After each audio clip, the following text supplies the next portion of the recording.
Olá, pessoal, bem-vindo ao Fechado com o Paizão. Hoje nós temos uma convidada maravilhosa. Ela é mulher, ela é preta, ela é deputada, ela é tudo de bom. Eu tô falando da Dani Monteiro, deputada estadual do Rio de Janeiro.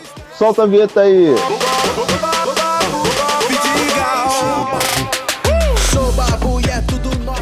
Cara, é uma coisa lamentável principalmente eu, não saber quem era a Marielle antes dessa tragédia. Como muitas pessoas não sabiam quem era a Marielle. E aí eu quero saber, quero mostrar para as pessoas que acompanham aqui o canal, quem é a Dani Monteiro e como ela chegou até aí. Então, vamos lá. Sou Dani Monteiro, Daniela Monteiro, né? Nascida no Morro do São Carlos, neta de nordestinas e filha, né, de verdureiro e de doméstica. Tive uma criação ali muito humilde, mas com bastante moral ali, né? E eu acho que essa moral de ajudar as pessoas, de contribuir para o mundo, de fazer a diferença foi muito importante para mim. Em cima do morro eu estava na precariedade da vida, mas estava feliz na minha favela. Quando eu descia, eu estava perto de tudo. Isso me ajudou também, né? Morar aqui no centro do Rio fez com que eu andasse, fosse descobrindo as coisas e fosse me interessando. Me interessei e acreditei que era possível sim eu passar na universidade por cotas. E hoje eu sou estudante da UERJ, eu tenho muita felicidade disso. Só que aí quando eu entrei na UERJ, eu percebi que era difícil entrar. Muita gente fica para trás. Não, mas é mais difícil ainda sair da faculdade. Porque como é que você estuda, faz pesquisa, se forma, assiste debate, palestra, tendo que trabalhar, ir para casa, cuidar de famílias? Eu lutei muito dentro da UERJ pela assistência estudantil, pela possibilidade de estudante como eu poder estudar lá, ter bandejão, ter passe livre, ter bolsa, ter iniciação científica. E isso me levou pela luta da cidade, me levou ao partido que hoje faço parte. E a gente decidiu em 2016, depois que a gente elegeu a Mari, e te contar, a gente ia fazer 7 mil votos. Essa era a nossa meta, Babu. E de repente a gente fez 46 mil votos, a gente entrou muito bem. E naquele dia mesmo, no dia que a gente elegeu a Marielle, a gente decidiu, a gente não vai parar. Então, logo em seguida, a Mari me chama para o mandato. E a gente vai, né, ali pensando e decide também apresentar uma chapa mais concisa em 2018 com mais candidaturas, como teve de mulheres pretas, faveladas, da Baixada Fluminense, LBT, teve de tudo na nossa chapa. E eu era uma aposta para justamente dialogar com a juventude, essa geração que cresceu na experiência de governos mais à esquerda, mas que justamente nesse processo viu a desesperança crescer também. Então, estou aí para conversar com a juventude do rap, galera do paredão, a galera do baile funk, galera das rodas de jongo. Eu tô aí para conversar com a juventude do estado inteiro e foi assim a campanha e tá sendo assim o mandato. Dani, meu público, Dani. Dani, temos visto no cenário da quarentena, né, que os casos de violência doméstica aumentaram. Como é que você vê isso? Sou vice-presidenta da Comissão de Defesa dos Direitos da Mulher e lá a gente tem feito esse acompanhamento, né, tanto dos equipamentos para atender essas mulheres, quanto das próprias vítimas de violência. Então, de fato, os números aumentaram, não só aqui no Brasil, mas no mundo todo. E isso se dá não porque as pessoas estão mais violentas. Uma coisa que eu gosto muito de debater, Babu, e eu acho que você vai me entender bastante como homem negro, é que a violência não é uma dicotomia entre vítima e opressor, como se apenas aquela pessoa se beneficiasse daquilo que está sendo feito ali. A violência é um somatório de condições degradantes de vida. Todo mundo ensina assim, ó, você é homem, você tem que ser o quê? Chefe de família, ter filho, assumir uma esposa, responsabilidade, trabalho, cuidar do seu lar. E aí você é um homem preto e não consegue um emprego. Como é que você vai ser o homem dono da casa se você não tem um emprego? Então, tudo que ensinam enquanto masculinidade patriarcal ali, ou seja, tudo que ensinam que o homem deve dominar a família, a esposa é submissa, os filhos obedecem, o homem negro se sente muitas vezes incapacitado de cumprir esse papel de oi, eu sou o chefe aqui, eu sou o manda-chuva. Essa condição de classe, essa degradação, falta de acesso ao trabalho, falta de recursos básicos como água potável, segurança alimentar, uma casa decente, com saneamento, assim, a falta dessas coisas, violências que o Estado comete pessoa. E essa pessoa reproduz essa violência. Gentileza gera gentileza. Violência gera violência. Não dá para você pedir para que as pessoas não reproduzam violência se elas só conhecem isso. Um homem preto só conhece a violência, só conhece o Estado como violência. Então, esses casos têm aumentado, sim, e a gente coloca na conta de um isolamento social dentro de condições degradantes para os seres humanos. Então, eu tenho dois trabalhos nesse sentido. Como vice-presidenta da comissão, é acompanhar e dar conta do acolhimento e da segurança dessas vítimas. Isso é fundamental, das vítimas e das suas filhas. Mas, em segundo momento, como uma deputada estadual que está pensando todo, e como alguém que acredita também num outro futuro possível, a gente precisa ter políticas públicas na totalidade, que abarque a ideia de acabar com a violência contra a mulher, não apenas punindo o agressor, mas tendo toda uma reformatação, uma parte de educação pedagógica e antipatriarcal nas nossas crianças, para que isso não se reproduza e dar condições de vida digna também para todo mundo. Então, ou seja, a violência contra a mulher, a vítima direta que é a mulher, mas o machismo é um ópio que existe na sociedade inteira. E a gente tem que pensar que tem gente que lucra com isso. Porque sabe por que o machismo existe no capitalismo? Porque existe herança. Porque se você não controlar o ventre da mulher, você não vai ter como perpetuar o seu padrão de riqueza passando de geração em geração. A gente herda dos nossos pais, às vezes, um barraco e meia dúzia de boleto para pagar. Os caras aí herdam trilhões. Então, você controlar a mulher serve para isso. E daí se perpetua a violência contra a mulher na nossa sociedade. Eu tenho, inclusive, 2 projetos lá na LERJ, hoje protocolado e tramitando para resguardar os direitos das mulheres durante esse período da quarentena. Esse pensamento, senhor, me atraiu muito. Você sabe que eu tive, antes do BBB, muito depressivo, com essa pressão de ser o cara que tem que gerir, né, a família. A minha atual namorada, me vendo a minha dificuldade, ela me ajudou muito. E no começo eu tinha uma vergonha. Eu falava, por que eu tenho vergonha? Tanta vergonha assim de, poxa, minha mulher, ela me ama. Posso aceitar a ajuda dela? Eu tinha problema de aceitar essa condição. Foi até onde eu comecei a refletir sobre a masculinidade tóxica e tudo mais. Tudo o que você falou aí, você me fez ainda fazer uma reflexão maior ainda. A gente pode marcar um segundo papo só para falar disso. Como tem sido sua experiência como deputada e como você vê a questão de gênero hoje neste cenário político? A experiência é a dor e a delícia, né, Babu? Eu me sinto muito feliz quando a gente avança em debates, em legislações ali na LERJ, que não existiria se não existissem pessoas como eu ali. Então, você conseguir fazer a aprovação, por exemplo, da doação de transferência de recursos do fundo da LERJ para o UFRJ, produzir respirador nesse momento de pandemia, ou seja, vários governantes falando anti-ciência, pela destruição das universidades, você conseguir participar de um processo ali dentro da LERJ que consegue fazer essa doação só é possível porque existem pessoas como eu ali. E olha que não é fácil, porque ali na LERJ a gente tem um pensamento mais odioso e mais conservador possível. Tentaram, antes da pandemia, destruir as cotas na universidade pública. Chega a ficar arrepiada quando eu lembro. Eu subi no púlpito com tanta raiva, com tanto ódio no coração, que eu falei assim, vocês não me querem aqui. Eu sou uma mulher negra, jovem, que só está aqui por causa das cotas. Assim, eu não sou uma negra excepcional. Eu gosto também de desfazer, de desmistificar essa ideia que somos incríveis. Não somos. Somos seres humanos. O que me separa de todo o resto da galera que cresceu comigo é a oportunidade e sorte, que talvez eu tive e eles não tiveram. É só isso. Eu ali era o que eles não podiam negar. E eu perguntei isso para eles. Eu falei assim, olha aqui, olha dentro do meu olho e fala que as cotas não deram certo. Tem esses momentos muito dolorosos, já falaram da minha roupa. Nossa, falaram que as minhas roupas eram de brechó. Eu falei, qual é o problema? Eu tenho o maior orgulho de usar até hoje 2 blazers que eu comprei quando eu trabalhava no call center. Eu sou deputada e uso o mesmo blazer que eu usei no call center. E qual é o problema disso? O problema é consumir excessivamente e você tirar a condição de vida das pessoas que não vão ter como consumir como você. É um desafio muito grande ser mulher. Quando eles não falam comigo como se eu fosse filha, você é jovem demais para entender, veio de uma favela onde você não teve tanta instrução, tanto acesso a conhecimento. Eu sei que você é esforçada, mas você é inferior. Então tem essa inferiorização de gênero muito grande. Essa coisa de tocar, falar tocando. Eu não vejo os homens tocando em um homem de 2 metros de altura, assim, falando, ai, aí vai falar com uma mulher, não consegue não fazer assim, né? Mas a gente vem driblando e vem driblando assim, com excelência. Eu gosto de citar o Nego Galo nessa hora, que é o MC lá do Ceará. Pivete driblou os cones, os homens vê só os vultos, descendemos de reis, acima de nós só os justos. É pra a gente pensar que quando eles estão achando que estão vendo a gente está passando exatamente pelo lado que eles sempre ignoraram o tempo todo. Por onde passa a minha política, as minhas ideias, e olha que lá o nosso mandato é muito bem avaliado como um dos mandatos mais produtivos da LERJ. As minhas ideias não são fantásticas nem da minha assessoria. Elas passam pelo pedaço da sociedade que a maioria ele sempre ignorou. É só isso. Nunca enxergaram aquilo, né? Tem alguma história de racismo que mais te marcou até hoje? E como você lida com isso?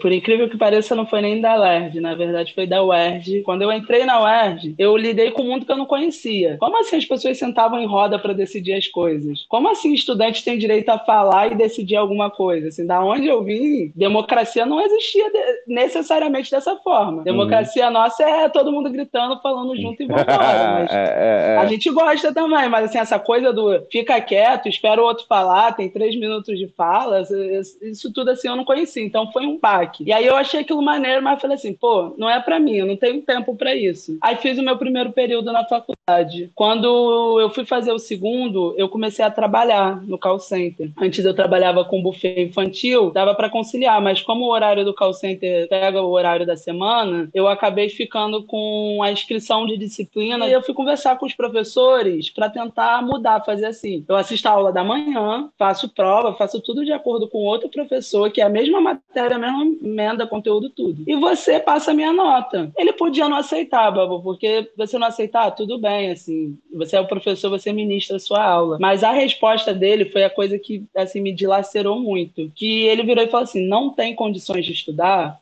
Não estuda. Faculdade é para quem pode. O professor falou isso para mim na porta da aula, na minha cara. Isso. E de uma universidade como a UERJ, pioneira do sistema de cota. Nananana. Só que naquela época, eu me sentia errada. Eu ainda não tinha consciência suficiente do quanto que as coisas que eu via de erro em mim eram, na verdade, problemas da sociedade. Assim. Eu não era burra. Eu tive um ensinamento deficitário. Não é que eu não sabia me concentrar para ler. É que eu não tive ação de concentração, assim, desenvolver habilidade para esse nível. Então, naquele momento, eu fiquei muito abalada. Eu abandonei a faculdade por 3 ou 4 semestres. E aí, quando eu voltei, as minhas amigas me chamam para construir o coisa do aluno lá, que é centro acadêmico, que é onde é como se fosse o sindicato dos alunos. Um Grêmio. Aí eu falei assim, quer saber? Vambora. Nunca imaginei que ia chegar até aqui. Se eu cheguei até aqui é para fazer barulho, então vambora. Ocupei a universidade, fiz piquete, fiz ato, fomos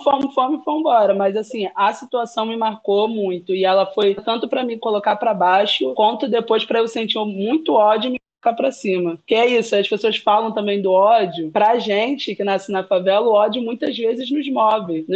Nos move a tentar conseguir alguma coisa. É o sentimento do ódio que tá ali do Estado pra gente, é o que a gente tem para retornar também. Você sabe, Dani, quando eu fui fazer teste pro Nós do Morro, eu pedi para sair 1 hora mais cedo e a minha patroa na época falou para que eu queria ser ator se eu era da favela, se eu era preto, feio, queixudo. Pra que eu queria fazer teatro? Cara, aquilo ali foi uma mola propulsora que me jogou onde eu tô, cara. Pra eu não jogar aquele balde cheio de sanitário nela, só quem tá no nosso lugar sabe. Esse excesso de que se coloca na carga da mulher, tem que cuidar da casa, tem que cuidar disso aqui, tem que estudar, tem que... Isso afasta ela da política propriamente dita. Com certeza, Babu. É para isso que serve, né? A gente costuma dizer que a vida é dividida no ambiente público e privado, né? Então, o ambiente público é onde você interage socialmente, é onde você constrói a sua carreira, a sua formação. É o que você, né, joga para fora e interage com os outros. E tem a sua vida do âmbito privado, né? Essa divisão, né, vida privada e pública, ela é fundamental, inclusive, para o nosso equilíbrio, para nossa cabeça, né? Então, você tá um pouco na rua, às vezes você tá um pouco em casa. Então, você vai mediando. Agora, a criação, como ela é patriarcal, machista, ela coloca assim, que a família ela é um triângulo. Existe o homem, o provedor, o cara que sai para trabalhar, que sai para buscar, bem o estilo Oxóssi, E você tem a mulher ali, que é tipo a cuidadora do lar, a gestora daquele espaço. Existe uma administração do lar que precisa ser feita, que tem a ver com pagar boleto, manter a louça limpa, não dar bicho na pia. Acho que você entende bem disso aí, que a galera te perturbava com isso. Os filhos são o resto do triângulo, que são completamente submissos aos outros dois. Então você tem o homem sendo desenvolvido desde pequeno para o foro público. Joga futebol com seus amigos. A sua mãe mesmo fala assim, não, minha filha tem que ficar mais em casa e o meu filho sair mais, né? As mães têm, e você é criado e moldado para isso. Já a mulher é o contrário, a gente é criada e moldada para ficar em silêncio, obedecer, para ser submissa. Como você vai ter coragem de vir aqui falar no microfone? Eu até hoje, eu tenho muito nervosismo de falar. As pessoas me veem e falam assim, mas Dani, você fala tão bem, parece que tá tão tranquila. Muito bem, Dani. Aí meu coração fica... Eu falava, na época da campanha foi aterrorizante, porque eu tinha medo de tudo, Babu. Eu era aquela pessoa que, se eu puder carregar as caixas de cerveja e não precisar fazer uma fala no carro de São do Ato, eu prefiro. Eu trocava qualquer tarefa pública por uma tarefa estrutural e fazia isso. E eu acho que o reconhecimento um pouco de que eu precisava ocupar esse espaço, porque não sou só eu, é um coletivo inteiro, mas esse sentimento fez a galera me colocar lá, mas até então eu não queria falar. Na campanha eu dizia, ou eu vou morrer do coração, ou eu me acostumo a fazer fala. Não é possível ter essa bateria da escola de samba aqui no meu peito toda vez que eu vou fazer uma fala. E aí a gente vai aprendendo, vai tendo oportunidade e vai crescendo, construindo as coisas. Mas a verdade mesmo é que eu fui criada para ser empregada doméstica. Foi para isso que minha mãe me formou. Eu sei lá limpar um chão como ninguém, eu sei deixar o chão seco, eu sei lavar, passar, cozinhar, eu sei esfregar, faxinar. E foi para isso que eu fui criada. Eu não fui criada para falar em público. Não foi isso que foi estimulado na minha criação. Então eu acho que não é só eu, é um reflexo para todas as mulheres e para nós é muito difícil se posicionar ali, a falta de confiança. Mas quando a gente vai transpondo essa barreira, e quem está do lado da gente ajuda muito nisso, quando a gente vai transpondo isso, a gente vai sendo ainda melhor. Porque as pessoas falam assim, não, mas o problema é que mulher só fala de mulher. Mulher só fala de cabelo, de maquiagem, mulher com mulher, absorvente, menstruação, né? Aí quando você vai ver a gente ali, a gente fala de tudo. Sabe por quê? Porque a nossa criação sempre foi a de observar o todo. A gente foi criado para observar se tem comida no prato de todo mundo e se a carne deu para todo mundo. A gente foi criado para fazer um salário mínimo durar até o final do mês. A gente foi criado para conseguir lidar com bala perdida dentro da nossa favela, entende? Então a gente foi criado numa visão de mundo que é desse tamanho aqui. Miserável é só o nosso bolso da forma que o Estado nos deixa, mas assim, a nossa visão de mundo... Eu imagino você também, você certamente passou por muitos lugares, conheceu muitas pessoas, viveu situações de risco de vida, inclusive, e essas coisas foram te tornando mais forte. Então, claro, a surpresa que eles têm no final é que eles não esperavam a gente lá e se convencem que a gente não deveria estar lá porque a gente é inferior. Só que quando a gente chega lá, a gente dá baile, porque a gente fala não só pela gente, mas por todo mundo. Eles sim foram criados para olhar só para o umbigo deles, mas a gente foi criado para olhar para todo mundo. Não é isso a política pública? Agora, para você, eu queria fazer, sim, uma pergunta. Se você já tem essa dimensão, Babu, você é gigante e você representa o sonho de muita gente, você fala por muita gente. Deputado estadual é um cargo institucional, mas você é um líder nosso público. Você tem dimensão disso? Cara, eu tô cada dia tentando entender isso, né? Porque uma coisa que eu fiquei feliz, que todo mundo fala quando vai me entrevistar, é que, você abriu essa discussão. Eu falei, caraca, que legal, porque essa é uma discussão que eu tinha no meu dia a dia, né, Dani? Você bem sabe. Eu quase virei político, Dani. Eu fiz parte da AMES, eu comecei a conversar com o pessoal da Uni, eu quase enveredei pra esse lugar, porque era uma coisa que eu não conseguia entender. Por que eu não posso fazer isso? Por que acontece aquilo? Por que aqui eu vejo subir todo dia carro de polícia, eu não vejo um carro do Ministério da Saúde, eu não vejo uma máquina do saneamento básico? E olha que eu sou do Vidigal, uma favela talvez privilegiada dentro dessas loucuras. Lá tem uma escola, lá tive nós no Morro. Então, eu sempre fui questionador. A arte também me ensinou muito a questionar. Então, a partir do momento que eu vi que um ato normal do meu dia a dia levou uma reflexão a uma dimensão nacional, a você, minha deputada, tecer um elogio desse, eu fiquei muito feliz. E eu tô apavorado como você. Uma conversa de amigo, entre amigos, hoje tem dimensões nacionais. Quero muito agora aproveitar e continuar essa discussão. Eu tô começando a ter noção agora, Dani, do que aconteceu. Tô aproveitando tudo isso, tô fazendo publicidade, aquela coisa que eu nunca tinha feito. Esse corpo na publicidade é uma revolução. Eu poder fazer essa conversa com você e mostrar pra minha galera é um privilégio. Eu vou usar isso para trazer de verdade essa representação, porque até então eu me sentia só um menino da favela que deu certo como ator e queria mostrar que você pode ser o que você quiser. E vamos garantir esse direito para todo mundo, né, Babu? Para que ninguém mundo. tenha que sofrer. O que eu mais me pauto para lutar lá na LERJ e em todos os lugares da minha militância é que ninguém precise passar o que eu passei para chegar onde eu cheguei. Ninguém, mas ninguém precisa passar. A gente se organiza para pegar poder e distribuir poder. Não é só para ser nosso. Porque se fosse só para ser nosso, a gente vai continuar nessa hierarquia que a gente vive, onde a maioria é miserável e uma minoria é privilegiada. E acho que é um pouco disso que você também está fazendo aí. Muito obrigado por esse espaço, por essa participação aqui. Você é incrível, a sua equipe também foi muito incrível, conversando comigo, tirando todas as dúvidas. Muito obrigado a todos vocês. E acho que é isso aí. Sigamos em marcha. Quando eu descobri que você era semente de Marielle, nossa senhora, que coisa linda foi. Bom, gente, esse foi o Fechado com o Paizão, com Dani Monteiro. Espero que vocês tenham curtido. Mandem perguntas, mandem sua opinião, que a gente está aqui para isso, tá bom? Beijo, Dani! Beijo, galera. Obrigado pelo convite, Babu.